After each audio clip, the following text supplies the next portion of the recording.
Linda said, "You're hanging around the house way too much. Go annoy somebody else. Go find a club." Yeah. Yeah. The other reason is that I've always been interested in storytelling, but I didn't know how to. I didn't have the basics of it. And Toastmasters really taught me the basics of of eye contact, hand gestures, of being very aware of the ums, the ahs, the ers.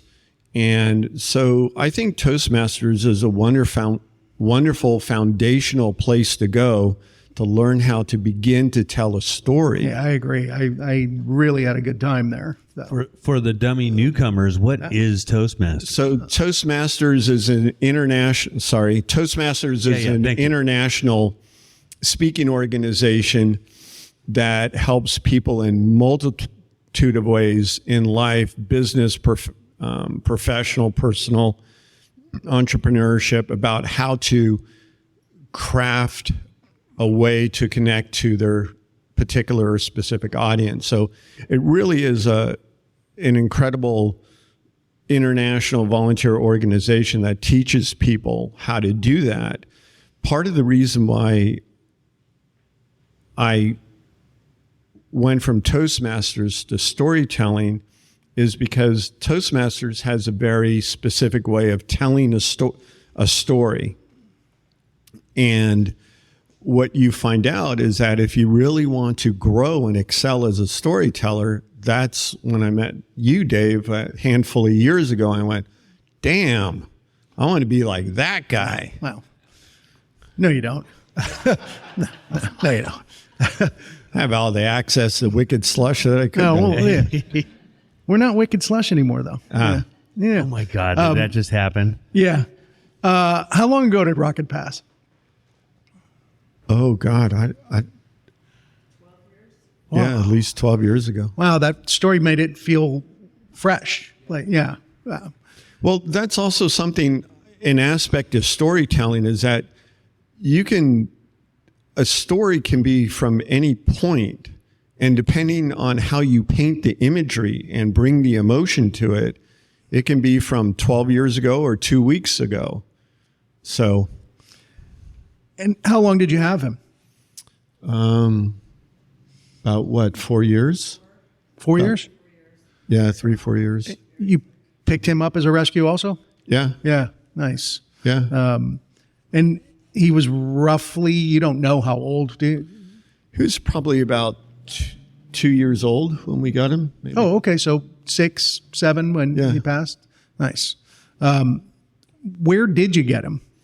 We got him from the Ukiah Animal Rescue. Okay. And it was really something, is that the guy who had him didn't want him. Rocket would escape from his yard because he'd jump over the fence, and the guy apparently was very verbally and physically abusive with him. Yeah. And, when we got Rocket, he was just a scared, frightened little boy. Yeah. So you turned that around. Well, I think what Rocket responded to was the environment that Linda and I had created there, which is that, we both came from challenging backgrounds. And so we understood, and Rocket was a mirror in some ways. And we also saw how he responded to our other animals. And you could tell the moment where he just kind of like took a breath and went, I'm home. Nice. Yeah. You mentioned your other animals. I know you have horses. What else do you have? How many horses? We have 2 dogs, 2 cats, 2 horses. And you're like Noah. Yeah, we're like a mini Noah's Ark. Nice. And what was the last two? What the last one? We horses, cats, dogs, and we had a goat who went to goat heaven about a couple years ago. Okay, all right. And you ever been part of a pack? Yeah. Yeah? Yeah. There's my packs at living with Linda. And so that's, when I got together with Linda, she said, you're going to have to get used to having a whole lot of animal energy. And I went, yeah, baby. And she went, no, not that. So she's the one that has all the animals. She's the one who has the animals, and I'm the one who stacks the hay. Yeah, that's how it works. Nice. You're a little Dr. Doolittle in you there. Nice. So how much time did you take in between rocket passing and getting Sierra? I think we didn't take, I think that was like about 6 months. Less than that? I don't remember. Yeah. 1 week. One week. Little bit different than 6 months, but yeah. It's been a while. Time passes. Yeah. And 1 week, and then you had another dog right there. Well, it was just the right fit. Yeah.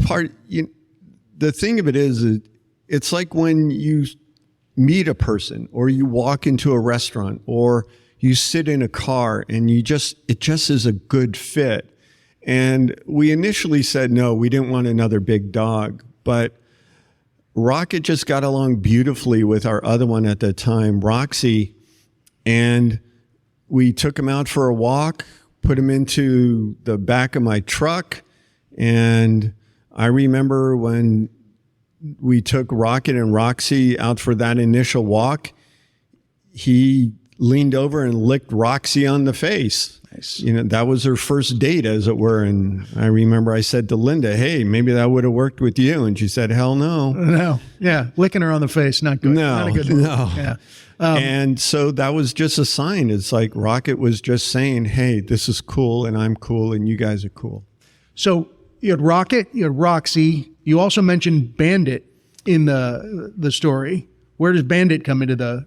Bandit, well, Rocket passed and we had Roxy was alone. You have a chart at home, right? Of, yeah. All the animals and their names. And then we got Bandit because, this is completely insane, but I learned that the Navy SEALs jumped out of helicopters with Belgian Malinois, and I said, I want one of those. In case you have to jump out of a helicopter or something? In case I got to jump out of a helicopter. Yeah. And they had this Belgian Malinois mix up at the animal shelter, and I said, cool. So what do you do for a living? I am a respiratory therapist. At which facility? At Kaiser in Santa Rosa. In Santa Rosa? You've been busy. Yeah. Yeah. Absolutely. You've been busy. Yeah. Yeah. Well, thank you for taking that on. Oh. Well, hey, listen, we provide people with good old made in America, USA oxygen. So, we don't give any of that cheap overseas stuff. So we're good. It's appreciated by those of us that may need it someday. So it seems like Rocket got the parts of the lab and the parts of the Rottweiler that were all the gentle parts. Yes and no. Oh, there's some no in there. It's kind of like you, Dave. Yeah. There's a major feisty part underneath that thin veneer. Oh my God, So I like him. Rocket, the beauty of Rocket was that on the outside, he was the lab. He was this gentle, sweet, beautiful, big boy.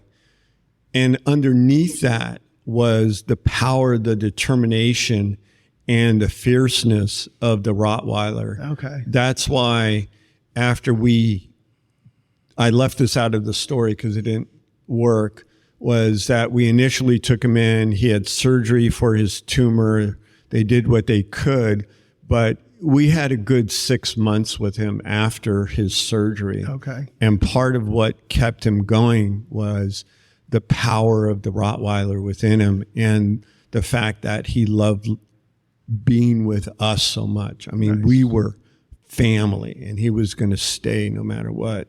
Well, and he's buried underneath your willow tree, right? He's buried underneath the willow tree. And speaking of that willow tree, you mentioned in the story that Sierra went and sat up underneath that. Do you think she knew? To be honest, Yeah. about that, I embellished that a little bit. All right. Because, and this gets back to your storytelling technique Sure. in the moment, which is to realize how can you connect in moments in that story which really make it a little more poignant and really ground it for your audience? And in how many stories do you hear about an animal going to the same place where another one has been buried? So yeah, she goes around the willow tree. So I've learned from others that if you just bend it a little, it just adds to the weight of that moment. Yeah. And it just allows your audience to kind of take a breath and really go, wow. There's, again, that arc of the story. Sure. There's a sense of closure in a way, because when you hear a lot of stories, they just kind of end at an awkward moment. And I've done that as a storyteller. You know, I'll come off the stage and go, wait a minute. Yeah. You know, I wanted to get off the 12th floor and I think I got off at 10. You know, and you could feel that as you progress as a storyteller, that your audience is following you, they're tracking you. It's like when you're doing your stand-up, you're like, hey, my audience is with me. Or it's like, whoa, wait a minute, I don't think I'm, you know, something's not right here. And you're trying to get your audience kind of like back in the channel, as it were. How long have you had Sierra? We've had her for probably 4 or 5 years now. 4 or 5 years? All right, 7 years. All right. Good math. Very nice. Yeah. We know who the historian of the family is. Exactly. Rocket was not a stray, though. No. No. Was owned by an abusive. He was owned by a man who did what he did, who basically Got him ready for you. Got him ready for us, who, you know, we've all had that moment with a parent or a sibling or somebody who just yells and screams and is a bully in a way. So Rocket came from that to us. And it was an adjustment to knowing how to be with that with him, so that he didn't have to cater to where I was at emotionally or what was going on. In other words, just like I said in my story, we provided a safe place for him to just lay his head down. Nice. Which was also, you know, a moment. This is what I kind of look at in a story, are kind of like what I call light moments. Lay his head down for a soft space. And that connects in with what I was talking about in the past. So in storytelling, I find when you take out what I call repetitive details, you can put in those light moments to keep your audience on track. And in some ways, it keeps you on track. So what is your process for doing a story? I mean, this one was a little bit different because you volunteered when we didn't have that many storytellers. It's appreciated, by the way. But what is your normal process? Do you sit and write a story? Do you walk it out? How do you go about getting your story ready for the stage? The way I get a story ready for the stage is you put out a theme, let's say, and then I'll go with, what does this bring up for me emotionally? What does this remind me of? And then I'll start fleshing it out and working on moments in there. A lot of people try to memorize a story.